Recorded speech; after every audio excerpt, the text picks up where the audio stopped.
Bom dia, boa tarde, boa noite. Agradeço a Deus a oportunidade de gravarmos mais um vídeo. O título desse é Espiritismo e Psicologia. Agradeço também a todos vocês que têm assistido os nossos vídeos, têm se inscrito aqui em meu canal. Como poderemos compreender pelo Espiritismo o preceito da psicologia, que afirma a experiência dos nossos 5 sentidos como todo o fundamento da nossa vida mental? A doutrina espírita veio nos apresentar um 6º sentido, que é a mediunidade. Vamos ver o que o Emmanuel nos fala. Ele diz o seguinte: o Espiritismo esclarece que o homem é senhor de um patrimônio mais vasto, consolidado nas suas experiências de outras vidas, provando que o legítimo fundamento da vida mental não reside, de maneira absoluta, na contribuição dos sentidos corporais, mas também nas recordações latentes do pretérito, das quais os fenômenos da inteligência prematura na Terra são testemunhas mais eloquentes.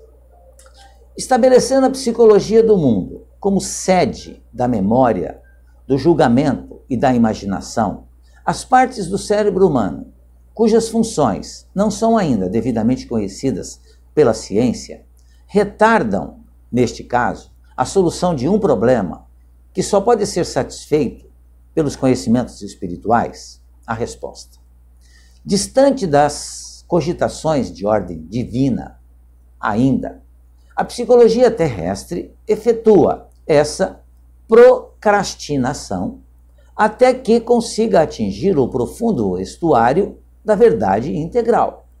Ou seja, a psicologia, importantíssima, mas puramente material, ainda vai jogar para a frente, ou procrastinar, o resultado das suas avaliações psicológicas de um paciente. Porque, na realidade, nós somos muito mais do que um corpo humano, do que um corpo físico. E trazemos conosco as experiências já vividas. E que a ciência da psicologia ainda não tem estudado, como poderia já estar estudando, muito embora nós conhecemos já muitos psicólogos que são espíritas. Então, o tratamento dado, dispensado ao paciente, ele ocorre de uma forma diferenciada. Poderá a psicologia chegar a uma solução cabal do problema das desordens mentais, denominadas anormalidades psicológicas?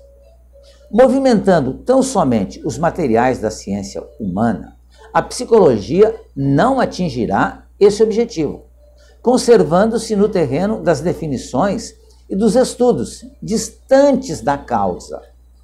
Então é necessário, para a gente resolver um problema, estudar a causa do problema e não verificar só o efeito.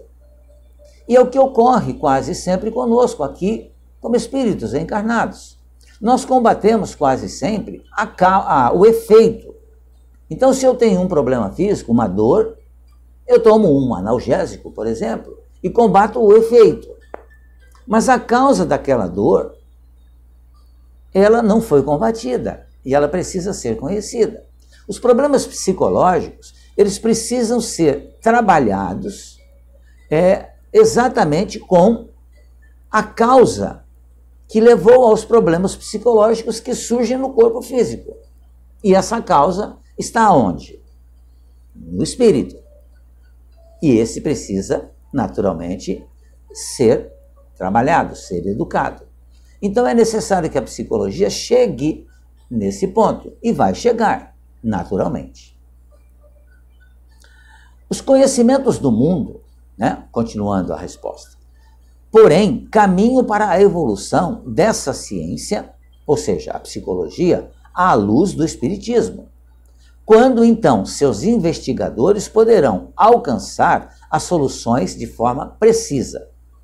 A psicanálise freudiana, valorizando os poderes desconhecidos do nosso aparelhamento mental, representa um traço de aproximação entre a psicologia e o espiritismo. Essas escolas do mundo constituem sempre grandes tentativas para a aquisição das profundas verdades espirituais. Mas os seus mestres, com raras exceções, se perdem na vaidade dos títulos acadêmicos ou nas falsas apreciações dos valores convencionais. Os preconceitos científicos, por enquanto, impossibilitam a aproximação legítima da psicologia oficial e do espiritismo, mas vai chegar lá. Os processos da primeira falam na parte desconhecida do mundo mental, a que chamam de subconsciente, sem definir essa cripta misteriosa da personalidade humana, examinando-a apenas na classificação pomposa das palavras, porque ainda não conhecem, porque não abriram então essa tampa para conseguirem enxergar que o corpo ele é conduzido por uma inteligência, e essa inteligência é o espírito, que é o que precisa ser tratado, porque ele é a causa dos problemas que aparecem no corpo. Entretanto, somente à luz do espiritismo poderão os métodos psicológicos aprender que essa zona oculta da esfera psíquica de cada um é o reservatório profundo das experiências do passado, em existências múltiplas da criatura, arquivo maravilhoso em todas as conquistas do pretérito, que são depositadas em energias potenciais, de modo a ressurgirem no momento oportuno. Então, eu sou um espírito milenar. O amigo e a amiga que está me assistindo também é o espírito milenar, que já teve milhares de reencarnações. Então, todos nós possuímos um arquivo de nossas realizações, que serão consultados no momento que for o ideal para isso. Mas todas as nossas memórias estão arquivadas, guardadas para todo o sempre, e nós as usaremos no momento que for o correto. Como poderemos compreender os chamados complexos ou associações de ideias no fenômeno mental? Sabemos que as associações de ideias não têm causa nas células nervosas, constituindo antes ações espontâneas do espírito, dentro do vasto mecanismo circunstancial. Ações essas oriundas do seu esforço incessante, projetadas através do cérebro mental, que não é mais que um instrumento passivo. Então, isso que nós estamos conversando nesse momento. Eu estou me expressando através do corpo físico. Eu estou utilizando o meu cérebro humano, comandado por mim, espírito, para concatenar as minhas ideias. Eu estou conseguindo enxergar e conseguindo falar através de processos naturais, processos materiais.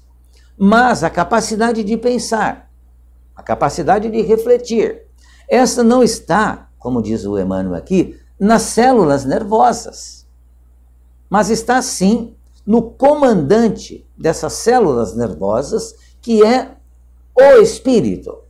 Portanto, o meu corpo, como o corpo dos amigos e amigas, é um veículo dirigido por espírito, a gente diz assim, pelo meu espírito, né? Eu não posso usar esse termo, meu espírito, porque eu sou um espírito. Então, esse corpo, que os amigos conhecem, ele é comandado por mim, espírito, criatura que foi criada por Deus e, com o passar do tempo, foi aprimorando-se, adquirindo conhecimentos. E esses conhecimentos agora, eles são passados via corpo físico para aqueles que estão me assistindo, através desta invenção extraordinária que é a internet.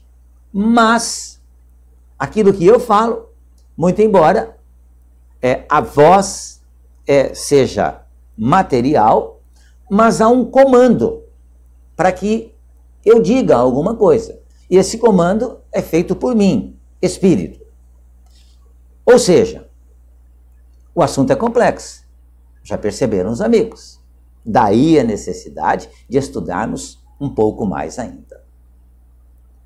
Porque, relativamente ao estudo dos processos mentais, se encontram divididos, no campo da opinião, os psicologistas do mundo, né? Porque, relativamente ao estudo dos processos mentais, se encontram divididos no campo da opinião os psicologistas do mundo.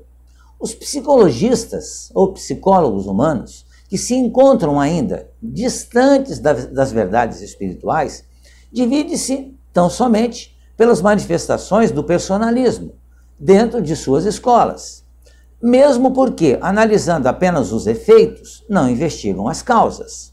Portanto, não resolve o problema, perdendo-se na complicação das nomenclaturas científicas criadas pelo próprio homem, sem uma definição séria e simples do processo mental, onde se sobrelevam as profundas realidades do espírito. E fechamos o assunto com o seguinte: o espiritismo esclarecerá a psicologia quanto ao problema da sede da inteligência?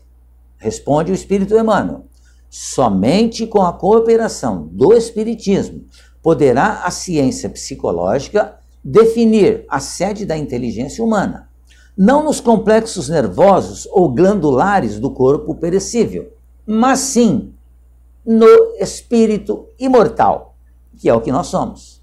Nós somos um espírito imortal e não um corpo humano, um corpo físico, perecível. Pensemos nisso, amigos. Convido-os a estudarem mais esse assunto complexo, interessantíssimo. Muito obrigado mais uma vez pela sua atenção.